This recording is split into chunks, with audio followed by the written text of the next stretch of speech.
అరుణాచల టెంపుల్కి వెళ్ళాలి, గిరి ప్రదక్షిణ చేయాలని చాలా స్ట్రాంగ్గా అనుకున్నాను. ఎందుకంటే ఆయన పిలిస్తేనే అక్కడికి వెళ్ళడం జరుగుతుందంట. ఆయన అనుగ్రహం మమ్మల్ని ఆహ్వానించయ్యా అని దండం పెట్టుకున్నా. సో వచ్చేసాం అనమాట.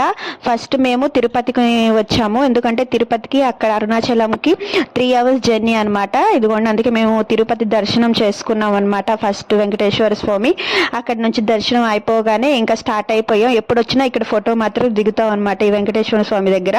అండ్ ఇది వచ్చేసి కాణిపాకం గణపతి టెంపుల్, అది కూడా ఆన్ ద వేలోనే ఉంటే అది కూడా చూసుకున్నాం. ఇదిగోండి, ఇంకా ఇదనమాట మెయిన్ మన ప్రయాణానికి మూలమైనది.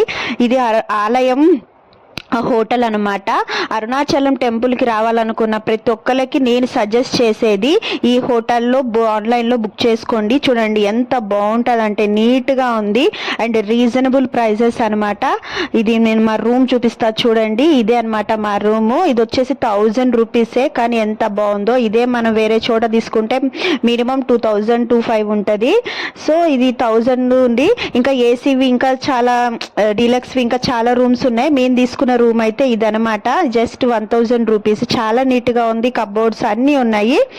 సో ఈ ఆలయం హోటల్ మనం వేరే వేరే చోట తీసుకున్నా నీట్గా ఉంటాయో లేదో అని ఒక డౌట్. ఈ ఆలయం హోటల్ అయితే కనుక కంపల్సరీ ఇది చాలా నీట్గా ఉంది. అండ్ వన్ మోర్ థింగ్ ఏంటంటే వీళ్ళు మనకి కాంప్లిమెంటరీగా మనకి బ్రేక్ఫాస్ట్ కూడా ఆఫర్ చేస్తారనమాట మార్నింగ్ ఫ్రీగా. ఆ టోకెన్ చూపిస్తే. సో ఇదొక ప్లస్ అనమాట.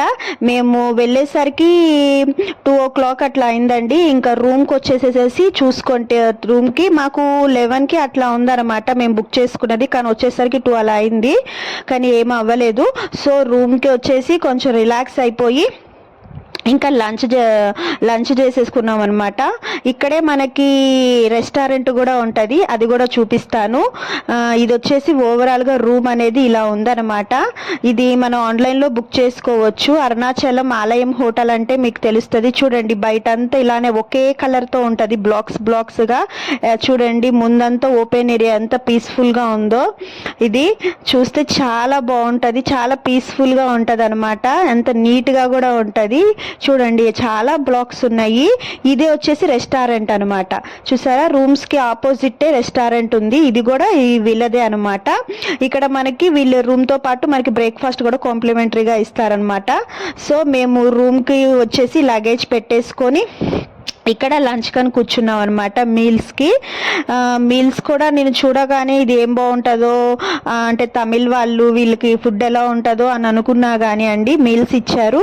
అంటే మనకి బౌల్ రైసే ఇచ్చారనమాట. ఇలా కర్రీస్ ఇచ్చారు, కానీ ఆ కర్రీస్ అని ఆ బౌల్ రైస్తో తింటే మన స్టమక్ ఫుల్ అయిపోతుంది. ఇదేం సరిపోద్ది అనుకుంటాం, కానీ ఎంత బాగుందంటే చాలా టేస్టీగా ఉంది.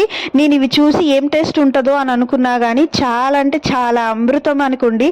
మన చికెన్ బిర్యానీ ఇలాంటి ఎన్ని తిన్నా కూడా అవి పనికిరావు దీని ముందు, అలా అనమాట. ఇదే అండి తిరుమన్నామలై టెంపుల్. మేము ఫొటోస్ ఏం ఎక్కువ తీసుకోవాలా, ఎందుకంటే మెయిన్ ఇదో గిరి ప్రదక్షిణ చేస్తున్నాను 14 kilometers.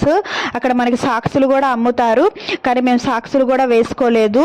అది కూడా మాకు అప్పుడు బాగా ఎండగా ఉంది, కాళ్ళు రోడ్డు మీద కాలిపోతున్నాయి, చిన్న చిన్న రాళ్ళు కూడా గుచ్చుకుంటున్నాయి. అయినా నా మెయిన్ ఉద్దేశం ఆయనని తలుచుకుంటూ, అరుణాచలేశ్వర్ని తలుచుకుంటూ ఆ గిరి ప్రదక్షిణ చేయాలని సక్సెస్ఫుల్గా కంప్లీట్ చేశాను. మాకు 4ంటికి స్టార్ట్ చేస్తే నైట్ 10 అయిందండి. సో అంతా చిన్న చిన్న రాళ్ళు గుచ్చుకొని ఒకనొక టైంలో ఇంకా 5 minutesలో రీచ్ అవుతాం అన్న టైంలో నేను నడవలేకపోయాను, కానీ ఆ దేవుడే నా చేత నడిపించాడు. ఇది అందరూ వెళ్ళాల్సిన క్షేత్రం. గిరి ప్రదక్షిణ కూడా తప్పకుండా చేయాలి. ఆయన అనుగ్రహం పొందితే రెండోసారి కూడా వెళ్ళాలనుకుంటున్నా.